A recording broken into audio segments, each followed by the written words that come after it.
The locker room mirror was fogged from the showers, but there was no mistaking the outline, the curve of the waist, the softness in the face, the way my eyes looked wider, almost startled. I lifted a hand slowly, watching slender fingers move in perfect sync with my own. "Okay," I whispered, my voice catching halfway between familiar and strange. "This isn't funny anymore." 30 minutes. That's all the time I had before the biggest match of my career.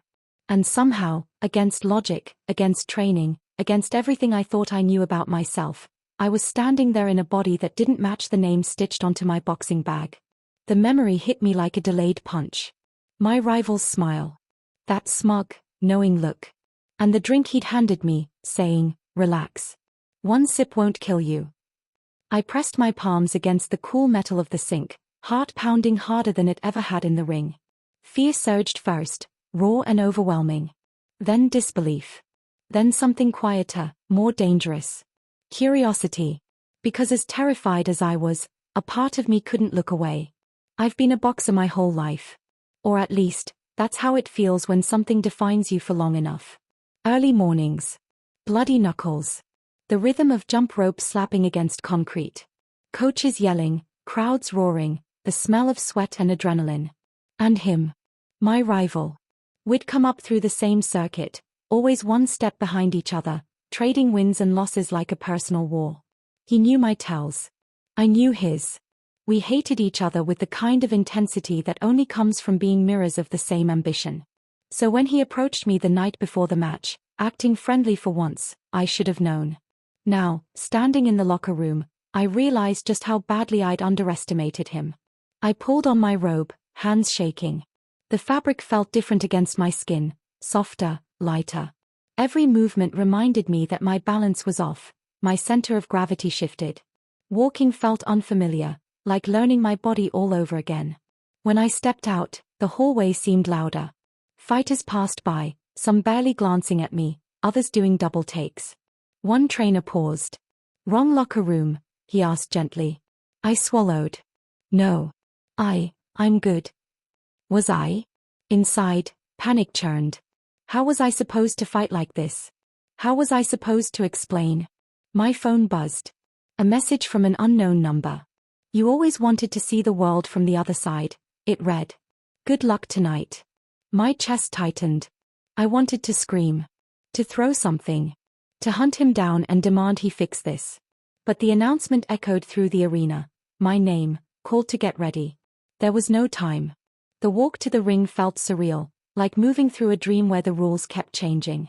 The crowd's roar washed over me, a wave of sound and light. Cameras flashed.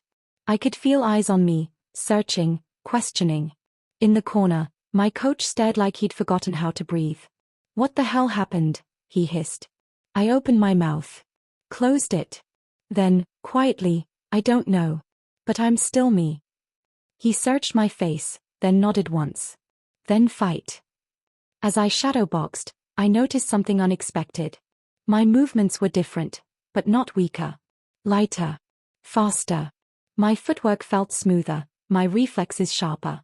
The fear didn't vanish, but it transformed into focus. Across the ring, my rival watched me, eyes narrowed. For the first time, his confidence wavered. The bell rang. I moved on instinct. Duck. Jab. Pivot. The crowd gasped as I slipped past his punches with ease. Every strike felt precise, intentional. I wasn't fighting despite this body. I was fighting with it. Between rounds, my lungs burned, but my mind was clear. The whispers from the crowd blurred into something distant. I realized then that boxing had always been about adaptation. Reading the opponent. Using what you have. And right now, I had something new. The final round was chaos.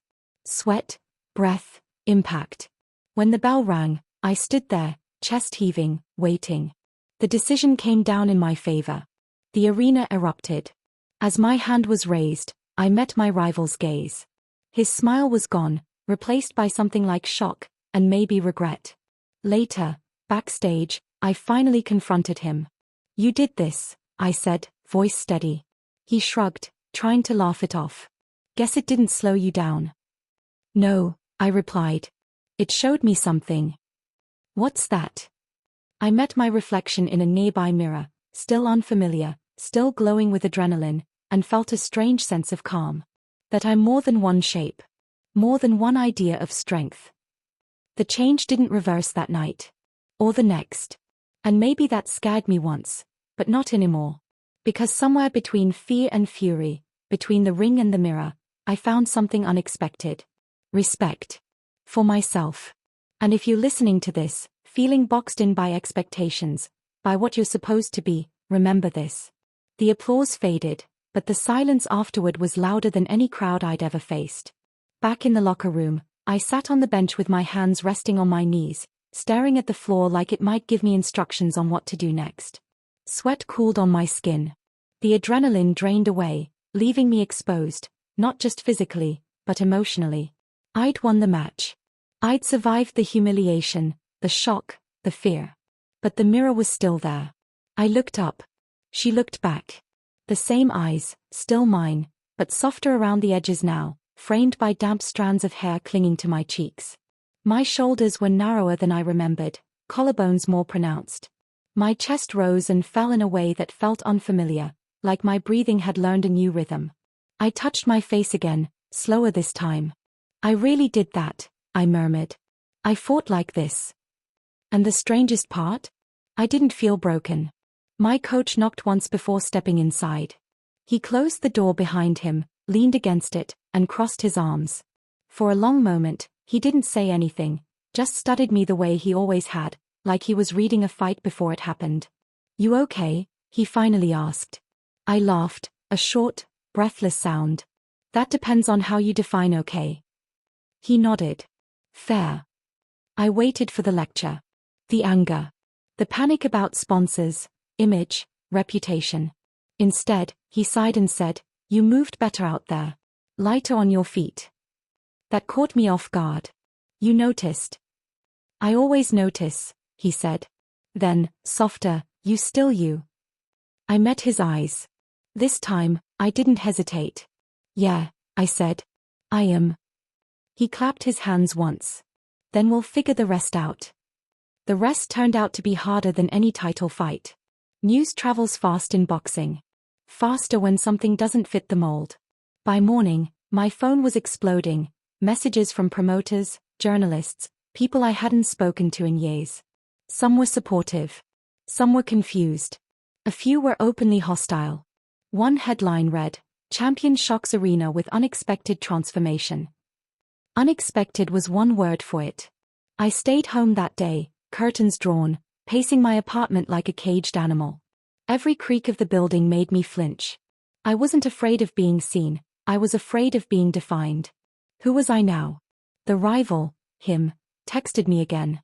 "Didn't think you'd actually win." My fingers hovered over the screen. "Fix this," I typed. Then erased it. Typed again. "Why?" The reply came slower this time. "You were always stronger than me." I just wanted to prove it wasn't about muscles. I stared at the words, anger simmering under my skin. But beneath that, something else stirred, a realization I didn't want to acknowledge yet. He hadn't taken my strength. He'd exposed it. That night, I stood in front of my closet, staring at my old training gear. The oversized hoodies. The stiff jeans. They felt like artifacts from another life. On impulse, I pulled out a pair of fitted athletic leggings I'd bought online earlier that day, telling myself it was just for comfort. When I slipped them on, my breath caught. They moved with me. Supported me. Didn't fight my body the way everything else had been. I paired them with a loose tank top, hair tied back, and for the first time since the match, I felt grounded. Not pretending. Not performing. Just existing. I shadowboxed in my living room, testing my range, my balance. My punches snapped through the air clean and sharp. I smiled despite myself. "Still a fighter," I whispered. "Just a different silhouette." Going outside again was the real test. 2 days later, I forced myself to walk to the gym, my gym. The place where I'd bled, trained, grown up. The place that knew me as one thing and one thing only. The door creaked open. Conversations dipped. A few heads turned. I felt every stare like a spotlight. One of the younger fighters froze mid-jump rope. "Is that I lifted my chin and kept walking. In the ring, muscle memory took over. Wraps on. Gloves tightened. The familiar scent of leather and disinfectant filled my lungs. I hit the heavy bag, letting the rhythm steady my nerves. Thud. Thud. Thud. Damn, someone muttered. She hits hard. The word landed, not like a punch, but like a question mark. I stopped, breathing hard, and turned. For a split second, panic surged. Then I realized no one was laughing. No one was mocking me. They were watching. Respectfully. After training, a girl from the cardio class approached me, eyes bright. You fought last night, right? That was incredible. Thanks, I said automatically, then paused. I'm still figuring things out. She smiled. Aren't we all? That simple acceptance loosened something in my chest I hadn't known was tight. The confrontation I'd been avoiding came a week later. A formal meeting. Promoters. Managers. Sponsors. A long table, polished and cold, with too many suits and not enough patience. One of them cleared his throat. Your image is complicated now. I nodded. So am I. Another leaned forward. Fans want consistency. Fans want honesty, I replied, surprising myself with how steady my voice sounded. I fought my best fight like this. That's not a scandal. That's evolution. Silence. Then my coach spoke up. You don't win belts by staying comfortable. Something shifted in the room. They didn't all agree. Some deals fell through. Some doors closed. But a few opened, unexpected ones. Interviews that focused on performance, not appearance. Young fighters messaging me, saying, I didn't know it was okay to be different. That word again. Okay. I never did get an antidote. The rival disappeared from the circuit not long after, like he'd already said everything he needed to say with that one cruel, transformative act. And me? I kept training. Some days were hard. Dysphoria hit in waves, missing parts of myself, questioning others. Some mornings I woke up angry at the mirror. Other nights, I felt powerful in a way I never had before. But I stopped trying to undo it. Because somewhere between the first punch and the final bell, I'd learned something vital. Strength isn't about the shape of your body. It's about what you do when that shape changes. Now, when I step into the ring, I do it as myself, unapologetic, focused, alive. The crowd still roars. The bell still rings. And I still fight.